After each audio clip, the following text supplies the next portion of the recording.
Welcome back to Footnotes and Folly, and to Henry VI, Part 3. I am Pemberton. This is Part 2, and now the war breaks into open slaughter. On a plain near Mortimer's Cross, York's eldest sons Edward and Richard see a strange portent, 3 suns blazing in the heavens, which seem to join into one, and then comes the dreadful news of their father's murder at Wakefield. The Earl of Warwick, the mightiest lord in England, rallies them and proclaims Edward the rightful king. Before the walls of York the two houses meet and trade their bitter defiance, and then the armies close at Towton in the greatest and most terrible battle ever fought on English ground. In the heart of it the holy, useless King Henry sits alone upon a molehill and wishes himself a simple shepherd, and there he watches 2 figures of his own ruined kingdom, the son who has unknowingly killed his own father, and a father who has unknowingly killed his own son. The field is lost for Lancaster, old Clifford dies cursing, and Edward of York is proclaimed King Edward IV, raising his brothers to be Duke of Clarence and Duke of Gloucester. Let us go on. A march sounds. Edward and Richard enter with their army.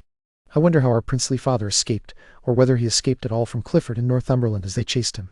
If he had been taken, we would have heard the news. If he had been killed, we would have heard the news. And if he had escaped, I think we would have heard the happy report of his safe deliverance. How is my brother? Why is he so sad? I cannot be glad until I know what has become of our truly brave father. I saw him moving through the battle, and watched how he singled out Clifford. I thought he carried himself among the thickest crowd like a lion in a herd of cattle, or like a bear surrounded by dogs. Once he has bitten a few and made them yelp, the rest all stand back and bark at him. That is how our father faced his enemies, and that is how his enemies fled from my warlike father. I think it is honor enough to be his son. Look how the morning opens her golden gates, and says farewell to the glorious sun. How much it resembles the prime of youth, dressed like a young man prancing toward his beloved. Are my eyes dazzled, or do I see 3 suns? 3 glorious suns, each one a perfect sun. They are not split apart by racing clouds, but stand separate in a pale, clear, shining sky. Look, look, they join together, embrace, and seem to kiss as if they had sworn some unbreakable alliance. Now they are only one lamp, one light, one sun. By this, heaven is showing some event. It is wonderfully strange, nothing like it has ever been heard of. I think it calls us, brother, to the battlefield. We, the sons of brave Plantagenet, each already shining through our own merits, should join our lights together, and outshine the earth, as this sun outshines the world. Whatever it foretells, from now on I will carry 3 fair shining sons upon my shield.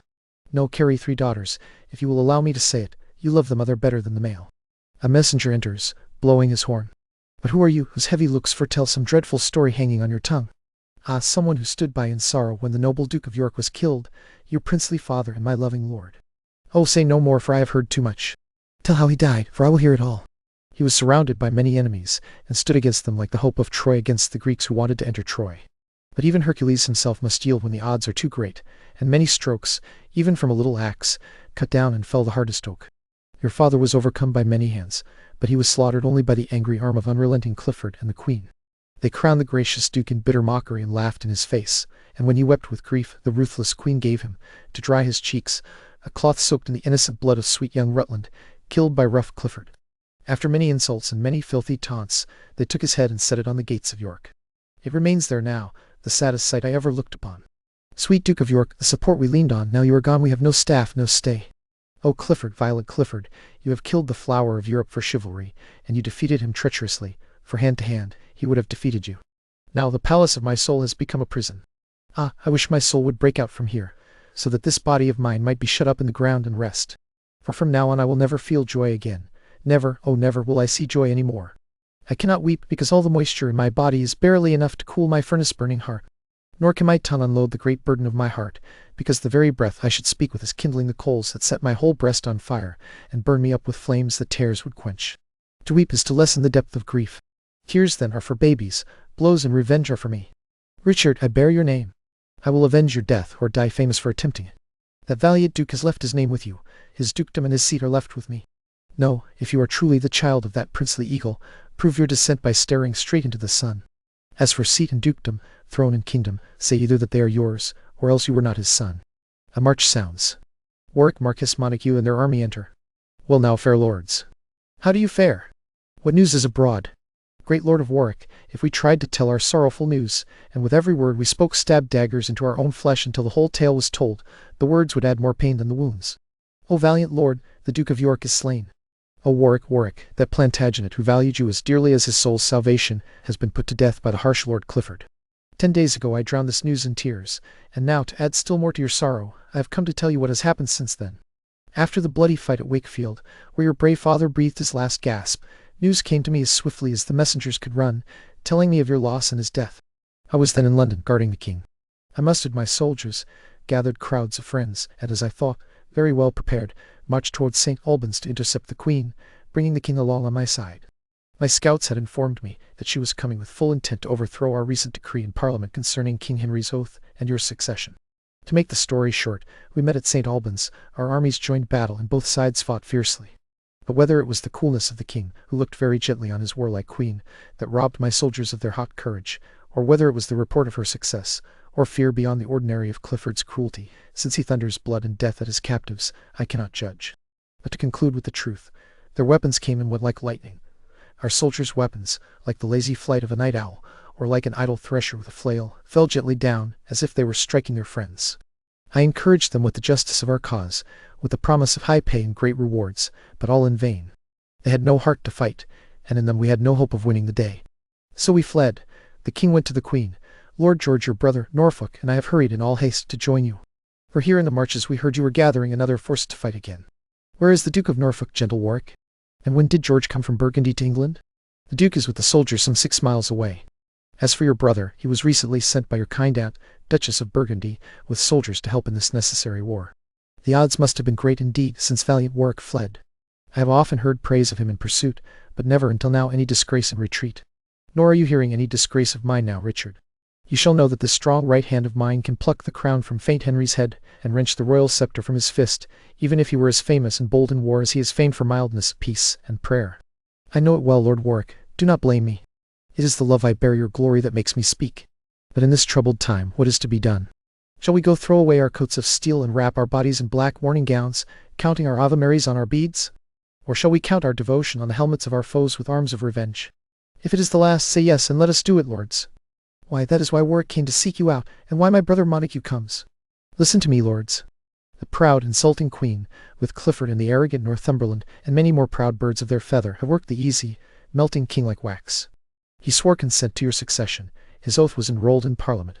And now the whole crew has gone to London to frustrate both his oath and anything else that may stand against the house of Lancaster. Their force, I think, is 30,000 strong.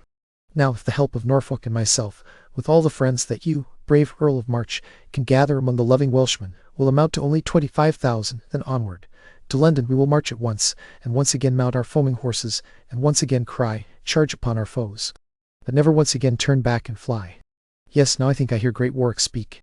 May he never live to see a sunny day who cries, retreat, if Warwick orders him to stay. Lord Warwick, I will lean upon your shoulder, and when you fail, as God forbid that hour, Edward must fall, a danger heaven prevent. No longer Earl of March, but Duke of York. The next step is England's royal throne. You shall be proclaimed King of England in every borough as we pass along, and any man who does not throw up his cap for joy shall forfeit his head for that fault. King Edward, valiant Richard, Montague, let us stay no longer dreaming of fame, but sound the trumpets and set about our work. Then Clifford, even if your heart were as hard as steel as your deeds have shown it to be flint, I come to pierce it or to give you mine. Then strike up drums. God and St. George for us. A messenger enters. Well now, what news? The Duke of Norfolk sends you word by me. The Queen is coming with a powerful army, and he asks for your company and speedy counsel. Then that suits our purpose. Brave warriors, let us go. They all exit. A flourish sounds. King Henry, Queen Margaret, the Prince of Wales, Clifford, and Northumberland enter before York, with drums and trumpets. Welcome, my lord, to this brave town of York. Over there is the head of that great enemy who tried to surround himself with your crown. Does the sight not lift your heart, my lord? Yes, as rocks cheer those who fear they will be wrecked on them. To see this sight troubles my very soul. Dear God, hold back revenge.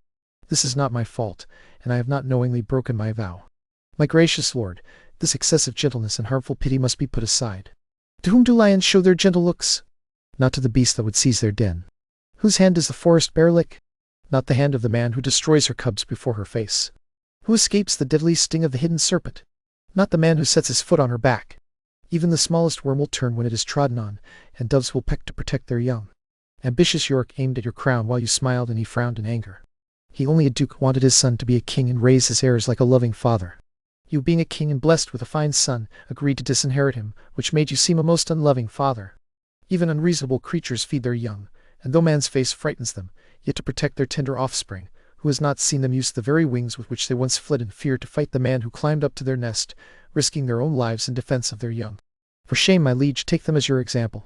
Would it not be pitiful if this noble boy lost his birthright through his father's fault, and long afterward had to say to his own child, "What my great-grandfather and grandfather gained, my careless father foolishly gave away"? Ah, what shame that would be! Look at the boy, and let his manly face, which promises successful fortune, harden your softening heart, so you hold what is yours and leave what is yours to him. Clifford has played the orator very well, drawing out arguments of great force. But Clifford, tell me, have you never heard that things gained unjustly always end badly? And was it ever a happy thing for a son whose father went to hell for hoarding? I will leave my son my virtuous deeds, and I wish my father had left me no more than that, for all the rest is valued at such a price that it brings 1,000 times more care in keeping it than any small pleasure in possessing it. Ah, cousin York, I wish your best friends knew how deeply it grieves me that your head is here. My lord, raise your spirits. Our enemies are near, and this tender courage makes your followers lose heart. You promised knighthood to our eager son. Draw your sword and knight him now. Edward, kneel down. Edward Plantagenet, rise a knight, and learn this lesson. Draw your sword for what is right. My gracious father, with your royal permission, I will draw it as heir apparent to the crown, and in that quarrel use it to the death. Why, that is spoken like a promising prince. A messenger enters. Royal commanders, be ready. Warwick is coming with an army of 30,000 men, supporting the Duke of York. In the towns they pass through as they march, they proclaim him king, and many people are going over to him. Set your battle in order, for they are close at hand. I wish your highness would leave the field. The queen has the best success when you are absent. Yes, good my lord, leave us to our fortune. Why, that is my fortune too, therefore I will stay. Then let it be with firm resolve to fight. My royal father, encourage these noble lords, and put heart into those who fight in your defense. Draw your sword, good father, cry St. George. A march sounds. Edward, George, Richard, Warwick, Norfolk, Montague, and soldiers enter. Now, perjured Henry, will you kneel for mercy and set your crown upon my head, or will you face the deadly fortune of the battlefield? Go scold your favorites, proud insulting boy. Is it fitting for you to speak so boldly before your sovereign and your lawful king? I am his king, and he should bend his knee to me. I was adopted as heir by his consent. Since then he has broken his oath, for as I hear, you, who are king though he wears the crown, have made him pass a new act of parliament to erase me and put his own son in my place. And with good reason. Who should succeed the father but the son? Are you there, butcher? Oh, I can hardly speak. Yes, crook, back, here I stand, ready to answer you or any man, the proudest of your kind. It was you who killed young Rutland, was it not? Yes, and old York too, and I am still not satisfied. For God's sake, lords, give the signal to fight. What do you say, Henry? Will you give up the crown? Why, what now, long-tongued Warwick? Do you dare speak? When you and I last met at St. Albans, your legs served you better than your hands. Then it was my turn to flee, and now it is yours. You said as much before, and yet you ran away. It was not your courage, Clifford, that drove me from there. No, nor was it your manhood that dared make you stay. Northumberland, I respect you. Break off this talk, for I can hardly hold back the force of my swollen heart from falling on that Clifford, that cruel killer of children. I killed your father. Do you call him a child? Yes, you killed him like a coward and a treacherous villain, just as you killed our tender brother Rutland. But before sunset I will make you curse the deed. Enough words, my lords, and hear me speak. Defy them then, or keep your lips shut. Please do not set limits on my tongue. I am a king and have the privilege to speak. My liege, the wound that caused this meeting cannot be cured with words, therefore be silent. Then, executioner, draw your sword. By him who made us all, I am convinced that Clifford's manhood lies only in his tongue. Say, Henry, shall I have my right or not? 1,000 men have eaten breakfast today who will never eat dinner unless you give up the crown. If you refuse, their blood is on your head, for York arms himself in a just cause. If whatever Warwick calls right is right, then there is no wrong, and everything is right. Whoever fathered you, your mother is standing there, for I know very well you have your mother's tongue. But you are like neither your father nor your mother. You are like a foul misshapen creature, marked by the destinies to be avoided, like venomous toads or the dreaded stings of lizards. Iron of Naples, covered with English gold, whose father carries the title of a king as if a gutter should be called the sea, are you not ashamed, knowing where you come from, to let your tongue reveal your base, worn heart? A wisp of straw would be worth 1,000 crowns to make the shameless scold know herself. Helen of Greece was far more beautiful than you, though your husband may be Menelaus, and Agamemnon's brother was never wronged by that false woman as this king has been wronged by you. His father feasted in the heart of France, subdued the king, and made the dauphin stoop. If he had married according to his rank, he might have kept that glory to this day.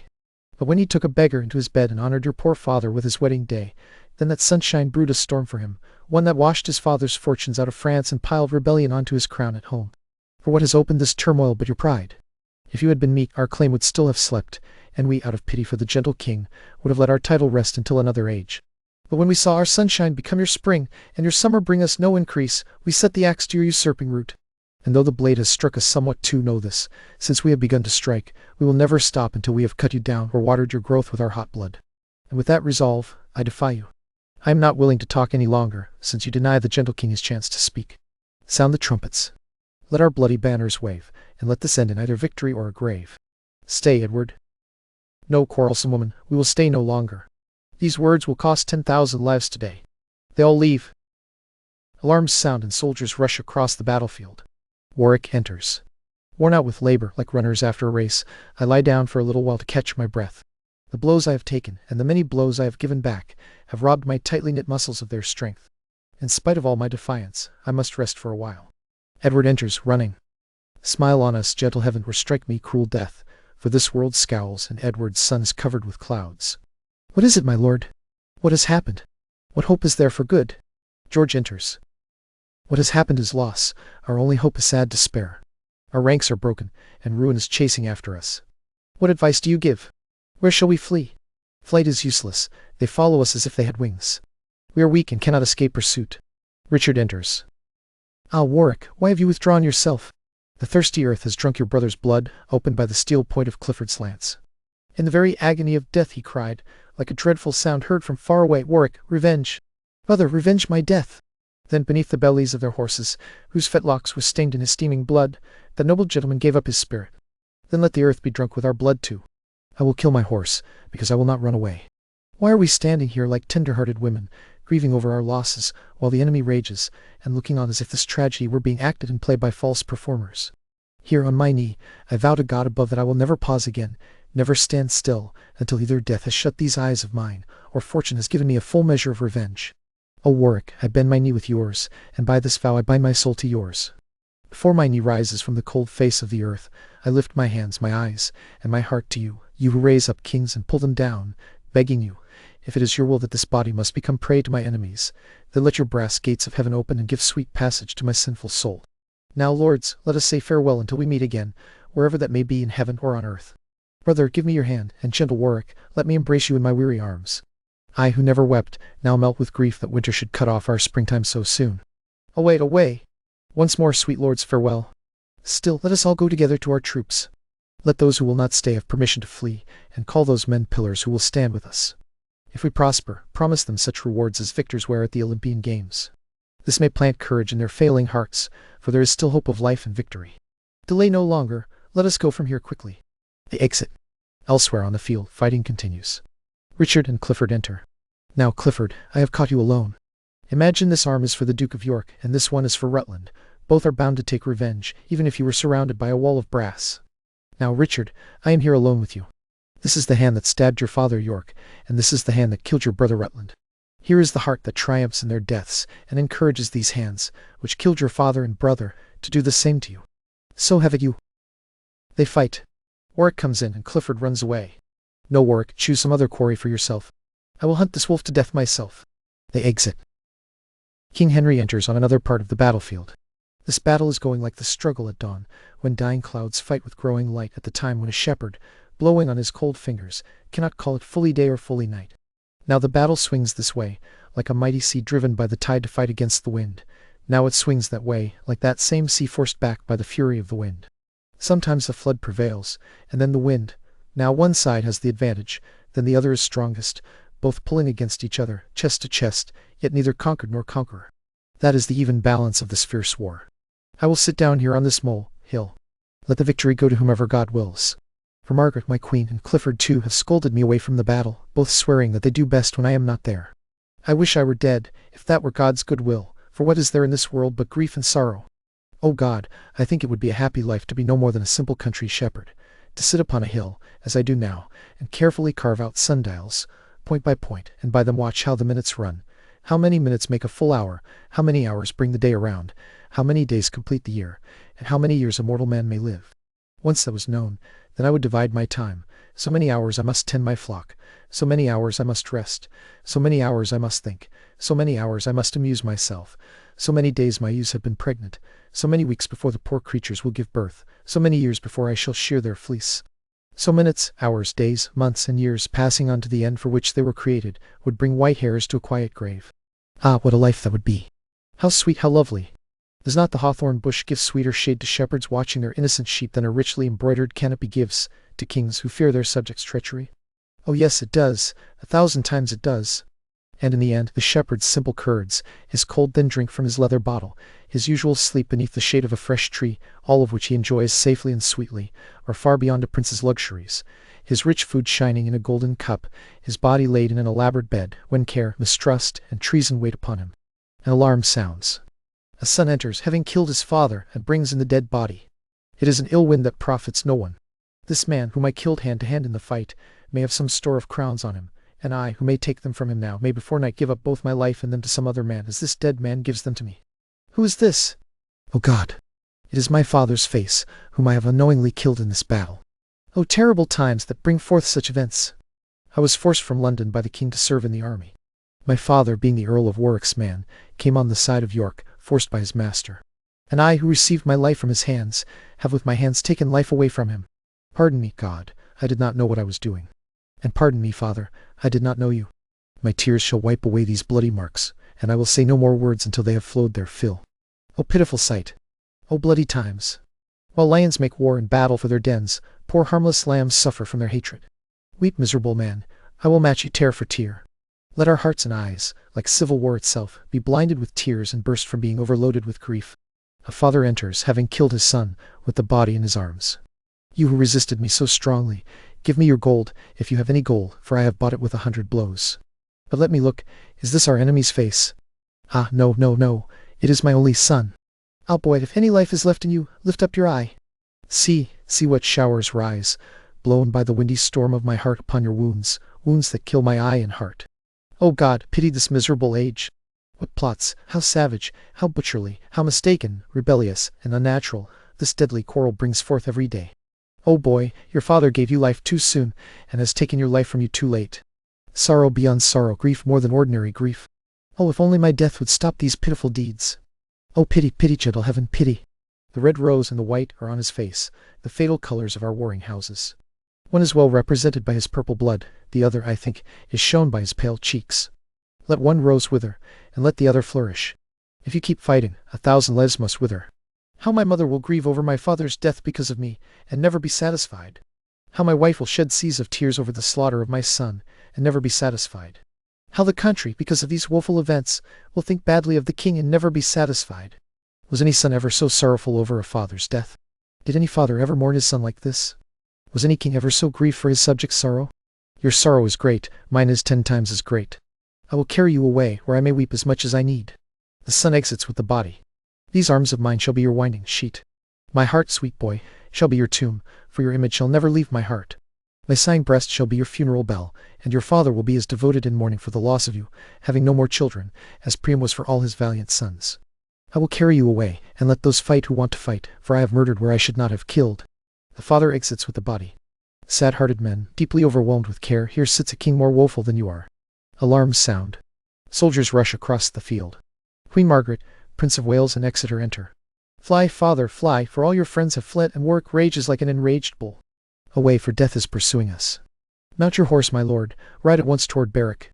Edward and Richard, like a pair of greyhounds that have the frightened fleeing hare in sight, with fiery eyes sparkling from pure rage and bloody steel gripped in their angry hands, are right behind us.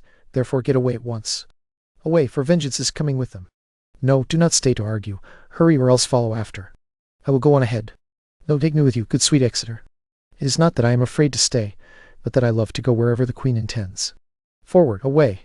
They all exit. Loud alarm sounds. Clifford enters wounded. Here my candle burns out. Yes, here it dies, the candle that, while it lasted, gave King Henry light. O Lancaster, I fear your overthrow more than I fear my body's parting from my soul. My love and fear held many friends fast to you, and now that I fall, your strong alliances melt away, weakening Henry and strengthening proud York. Common people swarm like summer flies, and where do gnats fly except toward the sun? And who shines now except Henry's enemies? O Phoebus, if only you had never allowed Phaethon to drive your fiery horses, your burning chariot would never have scorched the earth. And Henry, if you had ruled as kings should rule, or as your father and his father ruled, giving no ground to the house of York, they would never have sprung up like summer flies. I and 10,000 others in this unlucky realm would not have left mourning widows by our deaths, and you today would have kept your throne in peace. For what nourishes weeds except gentle air? And what makes robbers bold except too much mercy? Complaints are useless, and my wounds cannot be cured. I have no way to flee, and no strength to keep fleeing. The enemy is merciless, and will not pity me, for at their hands I have earned no pity. Air has entered my mortal wounds, and so much blood has poured out that I grow faint. Come York and Richard, Warwick, and the rest. I stabbed your father's breasts, now split open mine. He faints. An alarm sounds, then a retreat. Edward, George, Richard, Montague, Warwick, and soldiers enter. Now let us breathe, my lords. Good fortune tells us to pause and smooth the frowns of war into peaceful faces. Some troops are pursuing the bloody-minded queen who led calm Henry, though he was a king, as a sail filled by a raging gust drives a great ship to cut through the waves. But do you think, my lords, that Clifford fled with them? No, it is impossible that he escaped. Though I say this before your brother's face, Richard marked him for the grave. Wherever he is surely dead. Clifford groans and dies. Whose soul is that taking its heavy leave? That was a mortal groan, like life and death parting from each other. See who it is, and now that the battle is ended, whether he is friend or enemy, treat him gently. Take back the merciful sentence, for it is Clifford. He was not content with chopping off the branch when he cut down Rutland just as his young leaves were coming out. He also set his murdering knife to the root from which the tender shoot had sweetly sprung. I mean our princely father, Duke of York. Fetch down the head from the gates of York, your father's head, which Clifford placed there. They said take its place instead. Measure must be answered with measure. Bring forward that fatal screech owl to our house, the one that sang nothing but death to us and ours. Now death shall stop his dismal threatening cry, and his evil, boding tongue shall speak no more. Soldiers, bring the body forward. His senses are gone. Speak, Clifford. Do you know who is speaking to you? Dark, cloudy death overshadows the beams of his life, and he neither sees nor hears us or anything we say. Oh, I wish he did, and perhaps he does. It may be only his strategy to pretend, because he wants to avoid the bitter taunts that he gave our father at the time of death. If that is what you think, torment him with sharp words. Clifford asked for mercy, and received no grace. Clifford, repent, though repentance will do you no good. Clifford, invent excuses for your crimes, while we invent cruel tortures for your crimes. You loved York, and I am York's son. You pitied Rutland, I will pity you. Where is Captain Margaret to defend you now? They are mocking you, Clifford. Swear, as you used to do. What, not even an oath? Then the world is in bad shape when Clifford cannot spare his friends an oath. By that I know he is dead. And by my soul, if this right hand could buy only 2 hours of life for him, so that I might rage against him with every insult, this hand should chop itself off, and with the blood that poured out, I would smother the villain whose unstopped thirst neither York nor young Rutland could satisfy. Yes, but he is dead. Cut off the traitor's head and raise it in the place where your father stands. And now to London with a triumphant march, there to be crowned England's royal king. From there Warwick shall cross the sea to France and ask for the Lady Bona to be your queen. In that way you will bind both lands together with strength, and with France as your friend, you will not fear the scattered enemy who hopes to rise again. For though they cannot sting strongly enough to hurt you, expect them to buzz and trouble your ears. First I will see the coronation, and then I will cross the sea to Brittany to bring about this marriage, if it pleases my lord. Let it be exactly as you wish, sweet Warwick. I build my throne upon your shoulder, and I will never undertake anything that lacks your counsel and consent. Richard, I will create you Duke of Gloucester, and George Duke of Clarence. Warwick, as if he were our very self, shall do and undo whatever pleases him best. Let me be Duke of Clarence, and George of Gloucester, for Gloucester's dukedom is too ominous. Nonsense, that is a foolish superstition. Richard, be Duke of Gloucester. Now to London, to see these honours possessed. They exit. And there we pause, with a new king crowned in blood. Towton is won, Lancaster is shattered, and Edward of York wears the crown of England as King Edward IV. But mark the price of it, a field so heaped with the dead that the king himself, looking on, could only weep for a country that had turned its own swords upon itself, father against son and son against father. And mark, too, the youngest brother crook-backed Richard, who fought like a fiend at Towton and whose smiling, secret hunger we shall come to know far too well. Next time, in Part 3, a king goes wooing, a wandering king is taken in a wood, a hunchback bears his black cart to us, and across the sea a kingmaker turns his coat. Mind the footnotes, and beware the folly.